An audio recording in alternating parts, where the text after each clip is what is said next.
The Strange Teacher Who Didn't Like His Pupils, Bedtime Stories for Kids. Today we have a book named The Strange Teacher Who Didn't Like His Pupils, Bedtime Stories for Kids.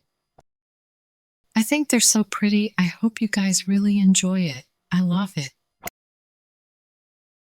Please give this video a like if you enjoy it, and don't forget to subscribe for more stories. Thank you, reading. So, here we go. Once upon a time, there was a nasty thief who was on the run from the police.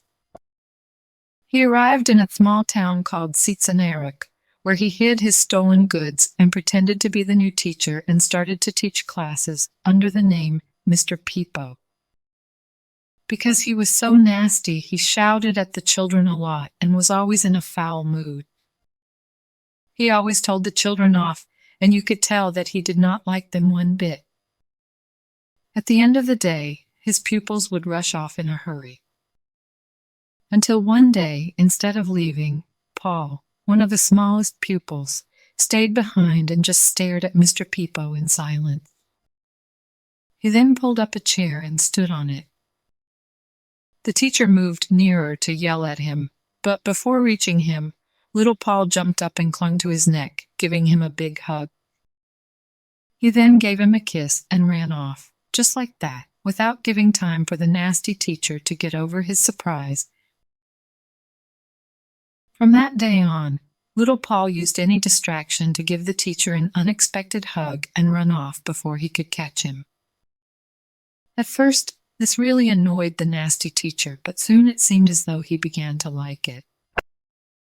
One day, the teacher managed to catch him, and he asked why he was doing it. "I think you are so mean because you have never been loved. I'm going to love you so you get better, even if you don't like it." The teacher pretended to be angry, but deep down he liked that the boy loved him so much. Each time, he let himself be hugged more easily, and he seemed less grumpy. Until one day when he saw that one of the boys was very sad and quiet for a few days, the teacher decided to make his day by giving him a big hug. Just then, everyone in the school began to clap and cheer. "Mr. Peepo has become nice. He loves the kids now." And everyone hugged him and celebrated. Mr. Peepo was as surprised as he was happy. "Would you like to stay and teach us forever?" Mr. Peepo said he would, although he knew that when he got found out, he'd have to go on the run again. But then some police officers turned up with little Paul, who was carrying the things Mr. Peepo had stolen. "Don't be afraid, Mr. Peepo. We already know you regret what you did and are going to return all of this. You can stay here at the school because, now that you love the children, we know you're cured." Mr. Peepo could not believe it. Everyone in the town had known from the beginning that he was a thief and had been trying to help him become good. He decided to stay and live there to help others turn their lives around, just as they had done for him.